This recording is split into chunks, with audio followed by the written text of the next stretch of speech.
Hello दोस्तों, exploring education आपका स्वागत करता है सीयूईटी के एक और प्रैक्टिस सेट में।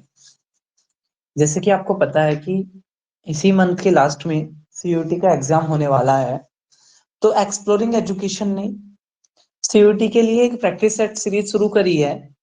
जो आपको जो आपका थर्ड एग्जाम है, ठीक है, सीयूईटी के जो थर्ड तीन एग्जाम में तीन पार्ट होते हैं सीयूईटी के। पहला लैंग्वेज होता है, दूसरा डोमेन सब्जेक्ट होता है और तीसरा आपका जर्नल होता है। तो ये जो जर्नल वाला है उसमें प्लस ह्यूमैनिटीज के डोमेन में आपको बहुत ही ज्यादा मदद करेगा। इसमें हम क्वेश्चंस के साथ साथ जो अपने सारे ऑप्शन होते हैं, चार ऑप्शन होते हैं, उन सबको भी देखते हैं। पहला क्वेश्चन कह रहा है which food component help our body against disease. कौन सा कंपोनेंट हमारे शरीर को, ठीक है, बीमारियों से बचाता है। ठीक है, तो जो इसका सही आंसर है, ठीक है, इसका जो सही आंसर है वो आपका विटामिन है। ठीक है, विटामिन क्या करते हैं, हमारी बॉडी को बचाते हैं किससे, डिजीज से। बाकी चीजों की बात करें, फैट, तो फैट और कार्बोहाइड्रेट दोनों को कहा जाता है एनर्जी गिविंग फूड। ठीक है, एनर्जी गिविंग फूड। तो अगर आपको भूख लगी हुई है, ठीक है, अगर आपको भूख लगी हुई है, ठीक है, तो आपको क्या करना चाहिए, फैट और कार्बोहाइड्रेट रिच फूड खा लेना चाहिए। ठीक है, जनरली ये क्या होता है, आपका फैट पाया जाता है ऑयली चीजों में, बटर में, मिल्क में। ठीक है, इस तरह की चीजों में आपका फैट पाया जाता है। प्रोटीन की बात करें तो प्रोटीन कहलाते हैं body building food. Body building food, ठीक है, तो ये क्या करते हैं, आपके शरीर को स्ट्रोंग बनाते हैं, आपकी मसल्स को रिपेयर करते हैं। ठीक है, तो कार्बोहाइड्रेट प्रोटीन क्या है, बॉडी बिल्डिंग फूड। ठीक है, विटामिन की बात करें तो विटामिन जो है आपके, इनसे जो विटामिन से जो क्वेश्चन आता है वो ये क्वेश्चन आता है इनसे होने वाले डिजीज। ठीक है, तो जैसे अगर हम बात करें, अगर आप विटामिन ए की आपकी बॉडी के अंदर कमी है तो हो जाएगी आपको नाइट ब्लाइंडनेस।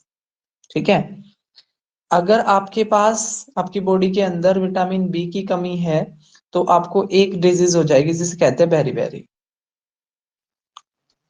विटामिन सी जो आपके खट्टे फलों में मिलती है, अगर आपकी बॉडी के अंदर उसकी कमी रहेगी तो आपको डिजीज हो जाएगी स्कर्वी। ठीक है, तो विटामिन ए से नाइट ब्लाइंडनेस, विटामिन बी से बेरी, विटामिन सी से स्कर्वी। अगर विटामिन डी की बात करें, ठीक है, तो विटामिन डी से आपकी हो जाएगी रिकेट्स। ठीक है, विटामिन डी से आपकी कौन सी बीमारी हो जाएगी, रिकेट्स हो जाएगी।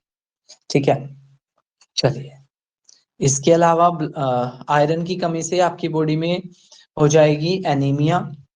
कैल्शियम की कमी से आपकी हड्डी हो जाएगी जिसको बोलते हैं, ठीक है, टूथ डिके, या बोन आपकी वीक हो जाएगी। ठीक है, ये चीजें आपकी होती है। अगर हम चले नेक्स्ट क्वेश्चन में, an object which absorb all colour and reflect no colour appear. ठीक है, वो कौन सा ऑब्जेक्ट है जो सारे कलर को एब्जॉर्ब कर लेता है, ठीक है, और किसी भी कलर को रिफ्लेक्ट नहीं करता है, तो वो कलर है आपका ब्लैक कलर। ठीक है, ब्लैक कलर क्या करता है, ठीक है, सारे लाइट को एब्जॉर्ब कर लेता है और रिफ्लेक्ट नहीं करता है। ठीक है, नेक्स्ट क्वेश्चन कह रहा है कि आपकी एक कोका कोला जो है, ठीक है, फेमस कंपनी है आपकी, उसका हेडक्वार्टर कहाँ है, तो अटलांटा में उसका हेडक्वार्टर। ठीक है, कोका कोला का हेडक्वार्टर कहाँ है, अटलांटा। नेक्स्ट क्वेश्चन कह रहा है किस कंट्री ने पहली सैटेलाइट स्पुतनिक स्पेस में भेजी थी। ठीक है, तो स्पुतनिक को स्पेस में भेजा था आपका यूएसएसआर ने। ठीक है, स्पुतनिक को स्पेस में किसने भेजा था, आपका यूएसएसआर ने भेजा था। बाकी अगर हम कंट्री की बात करें तो यूएसए की राजधानी वॉशिंगटन डीसी। 1776 में ओल्डेस्ट कॉन्स्टिट्यूशन माना जाता है किसका, यूएसए का। जापान, जापान की राजधानी टोक्यो, जिसमें लास्ट टाइम आपका ओलंपिक हुआ था। ठीक है, इसके अलावा इंग्लैंड, इंग्लैंड की राजधानी आपकी लंदन। ठीक है, इंग्लैंड की राजधानी आपकी क्या, लंदन। जापान की राजधानी टोक्यो। ठीक है, यूएसएसआर या रशिया, रशिया की राजधानी आपकी मॉस्को और यूएसए की राजधानी वॉशिंगटन डीसी। ठीक है, तो सबसे पहले भेजा था किसने, आपका यूएसएसआर ने भेजा था।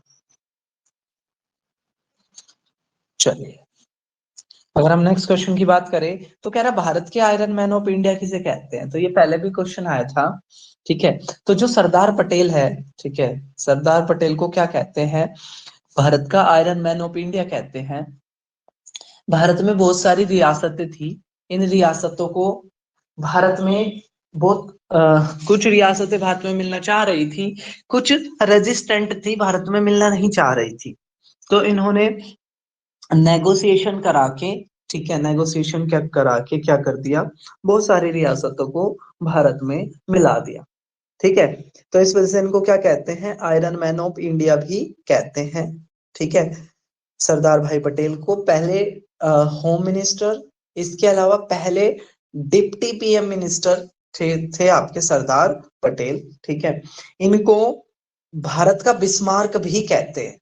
ठीक है, जिस तरीके से जर्मनी का एकीकरण किया था बिस्मार्क ने, इसी तरीके से सरदार पटेल ने भी बहुत सारी रियासतों को भारत में मिलाया। 3 रियासतें लास्ट में भारत को परेशान कर रही थी। एक जम्मू कश्मीर, जिसके साथ इंस्ट्रूमेंट ऑफ एक्सेशन पर साइन हुआ। ठीक है, किसके साथ, वहां के राजा हरि सिंह के साथ। इसके अलावा एक गुजरात में जगह पड़ती थी जूनागढ़। ठीक है, जूनागढ़ में क्या था, ये जो कश्मीर वाला था, यहाँ पे पॉपुलेशन तो अधिकांश थी मुस्लिम, लेकिन राजा था हिंदू। जो जूनागढ़ रियासत थी, वहां की पॉपुलेशन अधिकांश हिंदू थी, राजा था मुस्लिम। तो वो भारत में नहीं मिलना चाह रहा था, वो पाकिस्तान में मिलना चाह रहा था जूनागढ़ को। ठीक है, तो वहां पर प्लेबिसाइट हुआ, जनमत हुआ, लोगों ने वोट डाला कि भाई आप भारत में मिलना चाहते हो, कहाँ मिलना चाहते हो, तो लोगों ने बोला कि भारत में मिलना चाहते हैं। ठीक है, तीसरी बात करें हैदराबाद की, तो हैदराबाद के निजाम भी इंडिपेंडेंट रहना चाहते थे। फिर वहां पर हमने ऑपरेशन पोलो चलाकर अपनी सेना भेजी, और फिर हैदराबाद भारत में क्या हो गया, मिल गया। इसके अलावा ये टाइपिंग मिस्टेक है, अच्छा नहीं, टाइपिंग मिस्टेक नहीं है, सरदार वल्लभ भाई पटेल अपना पहला आंसर आ गया। ठीक है, जिनके नाम पर स्टैचू ऑफ यूनिटी भी बनी है। आपको कमेंट बॉक्स में बताना है स्टैचू ऑफ यूनिटी की हाइट कितनी है और ये कहां पर स्टैब्लिश है। बाल गंगाधर तिलक, बाल गंगाधर तिलक के बारे में बात करें, ठीक है, तो गणेश उत्सव की शुरुआत कराई थी। ठीक है, होम रूल मूवमेंट से जुड़े हुए थे, बारदोली सत्याग्रह से जुड़े हुए थे। ठीक है, विपिन चंद्र पाल, ठीक है, ये भी आपके किससे जुड़े हुए थे, करम दल से ही जुड़े हुए व्यक्ति थे। अगर हम बात करते हैं क्वेश्चन नंबर 6 पे, ठीक है, तो क्वेश्चन नंबर 6 आ रखा है आपका जैन धर्म से। तो जैन धर्म की अगर हम बात करें, तो जैन धर्म के फाउंडर है ऋषभ देव, और इनमें कहते तीर्थंकर, 24वें तीर्थंकर थे महावीर। ठीक है, 24वें तीर्थंकर थे महावीर, जिन्होंने 30 साल की उम्र में अपना घर छोड़ा था। ठीक है, और इन्होंने क्या किया था कि जैन धर्म में 5 चीजें होती है। ठीक है, हिंसा ना करना, झूठ ना बोलना, ठीक है, हिंसा ना करना, झूठ ना बोलना, इसके अलावा संपत्ति का संग्रहण ना करना। ठीक है, इसके अलावा ब्रह्मचर्य का पालन करना। तो जो 4 चीजें हैं, वो 4 चीजें तो शुरुआत से थी, लेकिन ब्रह्मचर्य को जोड़ा था महावीर ने। तो इस तरीके से 5 चीजें इसमें होती है। जैन धर्म में जो ज्ञान प्राप्त होता है उसे केवल्य कहते हैं। ठीक है, जैन धर्म में जो ज्ञान प्राप्त होता है उसे केवल्य कहते हैं। और यहाँ पर जो अपना है कि पहले डिसिपल कौन थे, ठीक है, इनके पहले डिसिपल कौन थे, तो पहले डिसिपल थे इनके जमाली। ठीक है, पहले डिसिपल कौन थे, जमाली। बाकी की बात करें तो भद्रबाहु और स्थलबाहु। तो हुआ क्या था, ओवर द टाइम जैन धर्म 2 हिस्सों में बट गया था, एक श्वेतांबर, एक दिगंबर। जो आपके साउथ इंडिया के जैन वाले थे, उन्होंने क्या, वो क्या करते थे, नेकेड रहते थे, वस्त्र धारण नहीं करते थे बिल्कुल भी। जबकि उत्तर भारत वालों ने व्हाइट कपड़े पहनने शुरू कर दिए, जिस वजह से इनका नाम पड़ गया श्वेतांबर। ठीक है, तो भद्रबाहु और स्थलबाहु वहीं से ही जुड़े हुए। ठीक है, जमाली क्या थे, जमाली इनके फर्स्ट डिसिपल थे। ठीक है, फर्स्ट डिसिपल का नाम क्या था, जमाली। नेक्स्ट क्वेश्चन की अगर हम बात करें,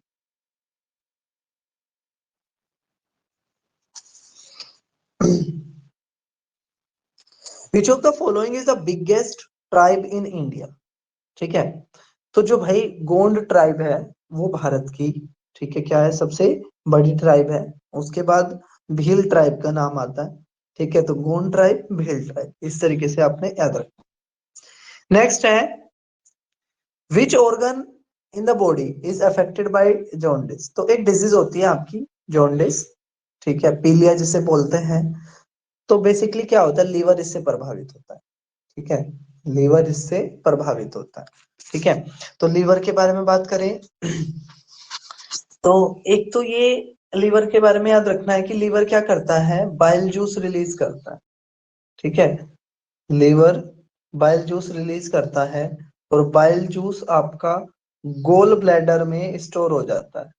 ठीक है, बाइल जूस आपका गोल ब्लैडर में स्टोर हो जाता है, और ये क्या करता है, आपके फैट के डाइजेशन में मदद करता है।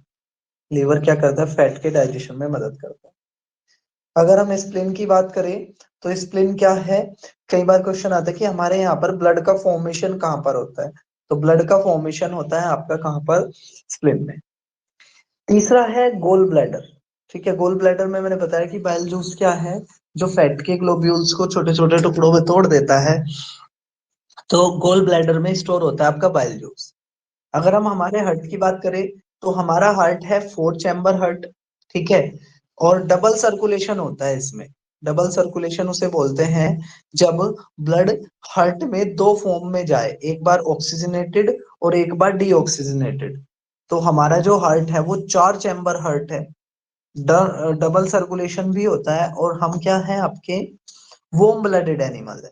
ठीक है, हम क्या है आपके, वोम ब्लडेड एनिमल है। ठीक है, क्योंकि हम क्या करते हैं, अपने बॉडी के टेम्परेचर को मेंटेन रखते हैं। ठीक है, बाहर सर्दी हो चाहे गर्मी हो, हमें अपने बॉडी के टेम्परेचर को 37.5 डिग्री सेल्सियस या 98.7 डिग्री फ़ारेनहाइट पे हम मेंटेन रखते हैं। इस वजह से हम क्या कहलाते हैं, वार्म ब्लडेड हार्ट कहलाते हैं, और हमारे 4 चैम्बर हार्ट अपने यहाँ पर होता है। नेक्स्ट है, colour of the sky appear black due to. ठीक है, तो scattering of short waves length. ठीक है, शॉर्ट वेव्स लेंथ की स्कैटरिंग के कारण हमारा जो स्काई है उसका रंग कैसा नजर आता है, ब्लैक नजर आता है। बाकी प्रोसेस की बात करें, रिफ्लेक्शन क्या होता है, रिफ्लेक्शन क्या होता है कि जब लाइट जाकर टकराती है किसी भी ओपेक ऑब्जेक्ट से, तो टकराकर वापस आ जाती, टकराकर वापस आ जाती, क्योंकि ओपेक ऑब्जेक्ट से लाइट पास तो नहीं हो सकती। इस प्रोसेस को क्या कहते हैं, हम रिफ्लेक्शन कहते हैं। रिफ्रैक्शन क्या होता है, रिफ्रैक्शन होता है जब लाइट एक मीडियम से दूसरे मीडियम में जाती है तो अपनी डायरेक्शन बदल लेती है। ठीक है, जब लाइट एक मीडियम से दूसरे मीडियम में जाती है तो अपनी डायरेक्शन बदल लेती है, इसे हम क्या बोलते हैं, रिफ्रैक्शन बोलते हैं। ठीक है, नेक्स्ट लास्ट कह रहा है डिस्पर्जन। तो डिस्पर्जन क्या है, डिस्पर्जन है सिंगल व्हाइट कलर लाइट का 7 सब्सिक्वेंट कलर में टूट जाना। ठीक है, क्या कहलाता है आपका, डिस्पर्जन कहलाता है। इसकी सीक्वेंस क्या रहती है आपकी, विबग्योर। ठीक है, विबग्योर, यानी कि violet, indigo, blue, green, yellow, orange, red. ठीक है, तो सबसे ज्यादा कौन सा कलर आपका डिस्पर्स होता है, सबसे ज्यादा होता है वॉयलेट, क्योंकि इसकी जो वेवलेंथ होती है वो आपकी क्या होती है, इसकी लार्ज लॉन्ग वेवलेंथ होती है। जबकि रेड जो है इसकी शॉर्ट वेवलेंथ है, तो वेवलेंथ शॉर्ट है तो एनर्जी ज्यादा है, इसलिए जो रेड लाइट है वो बिल्कुल भी डिस्पर्ज नहीं होती है। ठीक है, इस वजह से ही जो ट्रैफिक सिग्नल्स होते हैं, ठीक है, या भी जितने भी डेंजर सिग्नल होते हैं वो किस कलर के होते हैं, आपके रेड कलर के होते हैं, क्योंकि ये रिफ्रैक्ट ना होकर, डिस्पर्स ना होकर आपको क्या होता है, दिखता है। ठीक है, दूर तक दिखता है। चलिए, तो इसका सही आंसर क्या है, स्कैटरिंग ऑफ शॉर्ट वेव्स। ठीक है, scattering of short waves. Question number हम 10 की बात करें तो GUI क्या है आपका, graphical user interface. Graphical user interface, ठीक है, क्या है GUI का करेक्ट आंसर। ठीक है, नेक्स्ट अगर हम क्वेश्चन की बात करें, animal which eat both plant as well as other animal are goat.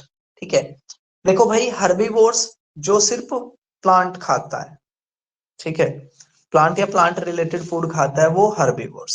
ठीक है, कार्निवोर्स वो जो मीट खाता है, ठीक है, ओमनीवोर्स वो जो दोनों खा लेता है। तो ये तो बहुत ही ज्यादा बच्चों वाला क्वेश्चन हो गया थोड़ा सा। चलो नेक्स्ट अगर हम बात करें नीति आयोग, तो देखो क्या था, एनडीए गवर्नमेंट चुनकर आई थी, तो जो 15 अगस्त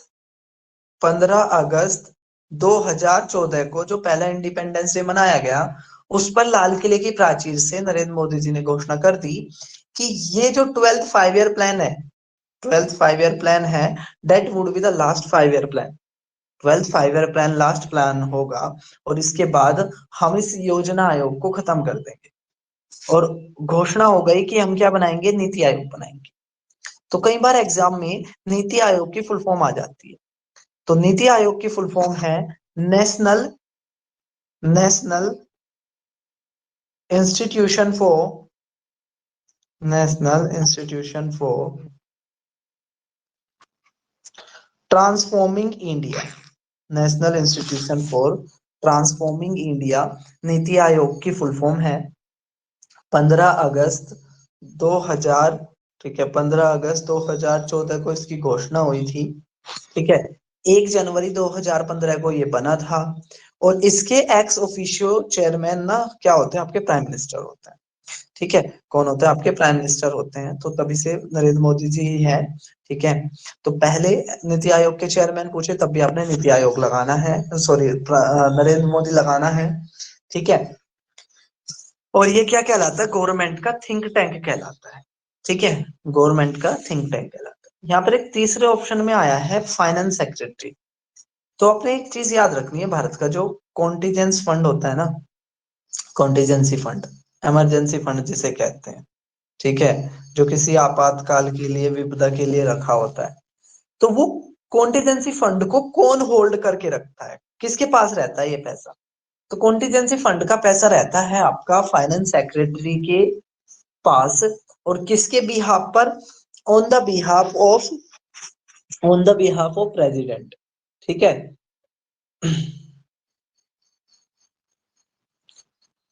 चलिए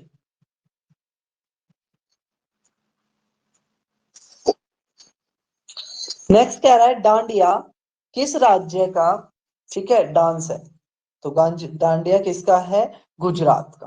ठीक है, डांडिया किस राज्य का है, गुजरात का। गुजरात की बात करें तो राजधानी गांधीनगर। ठीक है, और सीएम यहाँ के कौन है, भूपेंद्र बघेल। ठीक है, इसके अलावा अगर हम आसाम की बात करें तो आसाम की राजधानी दिसपुर। झारखंड की राजधानी, ठीक है, झारखंड की राजधानी आपकी क्या, रांची। महाराष्ट्र की राजधानी आपकी मुंबई। नेक्स्ट अगर हम बात करें, ठीक है, कि नाट्य शास्त्र किसने लिखी थी। ठीक है, तो नाट्य शास्त्र पुस्तक के जो लेखक हैं, ठीक है, नारद मुनि। ठीक है, बाकी एक बार हम कंफर्म करके ना कमेंट बॉक्स में आपको डाल देंगे। ठीक है, ए या दो में, फर्स्ट या सेकंड में से कोई एक है, बाकी मैं एक बार कमेंट बॉक्स में आप लोगों को इसका करेक्ट आंसर बता दूंगा आपको। नेक्स्ट क्वेश्चन कह रहा है वर्धमान महावीर किस नाम से जाने जाते हैं। तो जैन धर्म के 24वें तीर्थंकर वर्धमान महावीर, जिनसे रिलेटेड एक क्वेश्चन पहले भी आ चुका है कि इनके शिष्य कौन थे। ठीक है, तो इनके पहले शिष्य थे आपके जमाली। ठीक है, और जिना इनको भी कहा जाता है, जिना मतलब जिसने जीत लिया हो। ठीक है, रणजी ट्रॉफी ये कल की प्रैक्टिस सेट में भी हमने कवर किया था। तो रणजी ट्रॉफी किससे जुड़ा हुआ खेल है आपका, क्रिकेट से जुड़ा हुआ खेल है। नेक्स्ट है आपका कि who is the author of book India of my dream. ठीक है, इसका आंसर आप लोग दोगे कमेंट बॉक्स में। नेक्स्ट है कि भारत का जो कॉन्स्टिट्यूशन है, ठीक है, वो किस तरह का कॉन्स्टिट्यूशन है। तो भाई एक तो होता है फेडरल, फेडरल मतलब ये पावर है। ठीक है, ये पावर है, ये पावर अलग अलग में बांट दी हमने। ठीक है, ये भाई आपकी सेंट्रल गवर्नमेंट हो गई, ये स्टेट गवर्नमेंट हो गई, ये आपकी लोकल गवर्नमेंट होगी। तो जब हमने पावर को अलग अलग वर्गों में बांट दिया, वो कहलाता है फेडरल सिस्टम। ठीक है। दूसरा है यूनिटरी। ठीक है।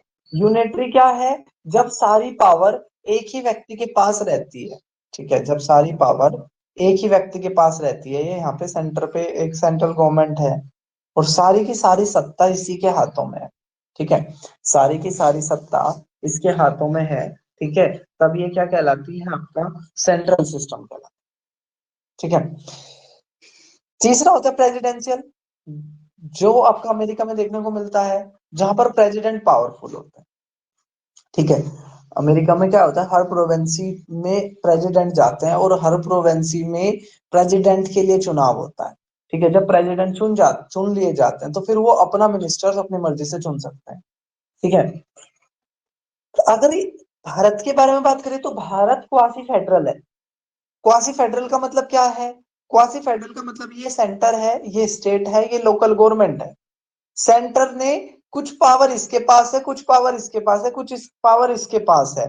लेकिन इनके पास पावर होते हुए भी राज्य सरकार और जो आपकी लोकल गवर्नमेंट है, उनके पास पावर होने के बावजूद भी सेंटर इमरजेंसी कंडीशन में क्या कर सकता है? इनकी पावर को छीन सकता है। ठीक है, तो वो क्या कहलाता है? आपका क्वासी फेडरल कहलाता है। नेक्स्ट कह रहा है वो आपका कि महात्मा गांधी का दांडी मार्च किस आंदोलन से जुड़ा हुआ था? तो जो खिलाफत मूवमेंट है, ठीक है, खिलाफत मूवमेंट तो जुड़ी हुई थी खलीफा की पोस्ट से। ठीक है, फर्स्ट वर्ल्ड वॉर के बाद ये था कि भाई जो टर्की की के में जो रिलीजियस गुरु है खलीफा, ठीक है, उसकी पोस्ट को खत्म कर दिया जाएगा। इसको लेकर विवाद हो रहा था। तो इंडिया जो मुस्लिम वर्ग था, ठीक है, वो इसके अगेंस्ट में, ठीक है, पूरे भारत में विरोध कर रहा था। उस मूवमेंट को कहते हैं खिलाफत मूवमेंट। नॉन कोऑपरेशन मूवमेंट के साथ मर्ज कर लिया गया था खिलाफत मूवमेंट को। नॉन कोऑपरेशन मूवमेंट आपका जलियांवाला बाग हत्याकांड के बाद शुरू किया गया था और इसका इशू ये था कि अगर ब्रिटिश सरकार को मदद न की जाए तो एक साल के अंदर ब्रिटिश सरकार गिर सकती। अगर बात करें हम क्विट इंडिया मूवमेंट की, तो 8 अगस्त 1942 को चलने वाला आपका सबसे लास्ट वाला आंदोलन था, ठीक है, क्विट इंडिया मूवमेंट। ठीक है, जिसमें गांधी जी ने नारा दिया था करो या मरो का। ठीक है। अगर हम बात करें सिविल डिसोबीडियंस मूवमेंट की, तो सिविल डिसोबीडियंस मूवमेंट जुड़ा हुआ था ब्रिटिशर ने एक नमक कानून बनाया था। ठीक है, जिसके अनुसार नमक की मैन्युफैक्चरिंग पर भी बैन था और नमक पर उल्टा टैक्स देना पड़ता था। तो अब क्या किया गया था यहाँ पर सिविल डिसोबीडियंस मूवमेंट में, गांधी जी ने अपने आश्रम साबरमती से एक यात्रा शुरू करी थी। ठीक है, और गुजरात के दांडी नामक जगह पर जाकर नमक बनाया था। ठीक है, गुजरात के दांडी नामक जगह पर जाकर क्या बनाया था? नमक बनाया था। नेक्स्ट क्वेश्चन कह रहा है who is the who is the author of book अर्थशास्त्र। एक बुक थी आपकी अर्थशास्त्र। ठीक है, अर्थशास्त्र के आपके राइटर कौन थे? तो अर्थशास्त्र बुक के राइटर थे आपके चाणक्य। ठीक है, अर्थशास्त्र बुक के राइटर थे आपके चाणक्य। और जो ये अर्थशास्त्र है, ये बेसिकली किसकी पुस्तक है? ठीक है, ये आपकी एडमिनिस्ट्रेशन की पुस्तक है, पब्लिक एडमिनिस्ट्रेशन की पुस्तक है आपकी। कौन सी? अर्थशास्त्र। ठीक है। चंद्रगुप्त मौर्य की बात करें तो चंद्रगुप्त मौर्य क्या थे? आपके मौर्यन डायनेस्टी के फाउंडर थे। सिकंदर के अटैक के टाइम पर जब धनानंद ने कोई रेस्पॉन्स नहीं दिया, तो चाणक्य ने ट्रेंड किया चंद्रगुप्त मौर्य को, जिन्होंने पहले तो धनानंद को मारकर मौर्य साम्राज्य की स्थापना करी। ठीक है, फिर सिकंदर से डिफेंड करने के लिए भी गए, हालांकि जीत नहीं पाए और सिकंदर वापस चला गया भारत से। फिर मैगस्थनीज कौन थे? चंद्रगुप्त मौर्य के टाइम पर ही आपका उनके दरबार में आए थे और इंडिका बुक भारत में लिखी थी। सेल्यूकस निकेटर कौन थे? सिकंदर के सेनापति का नाम था सेल्यूकस निकेटर। तो सिकंदर तो वापस जाने के लिए कह रहा था, लेकिन सेल्यूकस निकेटर नहीं जाना चाह रहे थे और चैलेंज दे के गए थे कि मैं वापस आऊंगा। तो 306 बीसी में सेल्यूकस निकेटर दोबारा आते हैं, चंद्रगुप्त मौर्य से लड़ाई होती है, लेकिन अब की बार सेल्यूकस निकेटर हार जाते हैं और अपनी बेटी की शादी कर देते हैं किससे, चंद्रगुप्त मौर्य से।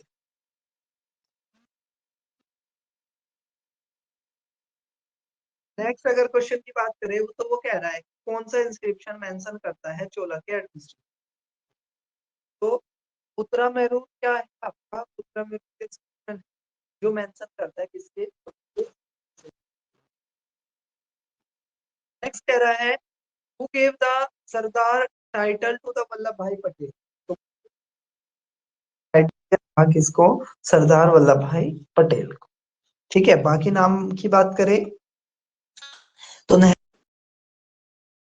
First prime minister of India थे नेहरू।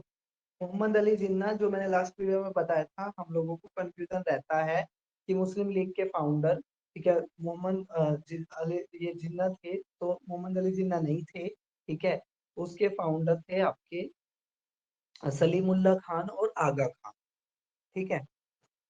अगर नेक्स्ट क्वेश्चन है, तो जापान की एक फेमस से बिल्डिंग इंडस्ट्री है, वो किस शहर से जुड़ी हुई है, तो वो जुड़ी हुई है कोबे से, ठीक है, किसी से, कोबे से।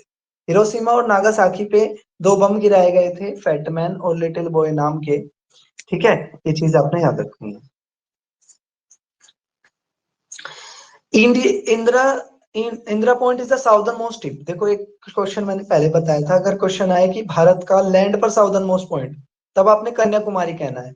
लेकिन अगर आए कि भाई सिर्फ लिखा है southern most point of India, तो ये कौन सा है आपका, इंदिरा पॉइंट है, जो कहाँ पड़ता है आपका, अंडमान एंड निकोबार में पड़ता है। अंडमान एंड निकोबार को कितना डिग्री चैनल सेपरेट करता है, तो 10 डिग्री चैनल सेपरेट करता है किसको, अंडमान एंड निकोबार को, ठीक है, अंडमान एंड निकोबार को 10 डिग्री चैनल सेपरेट करता है, ठीक है। Chilka lake is located in, Chilka lake किस राज्य में है, तो चिल्का लेक आपकी उड़ीसा में है। उड़ीसा की अगर हम बात करें तो भुवनेश्वर यहाँ की कैपिटल है। बिहार की राजधानी पटना है। राजस्थान की राजधानी जयपुर है। महाराष्ट्र की राजधानी मुंबई है।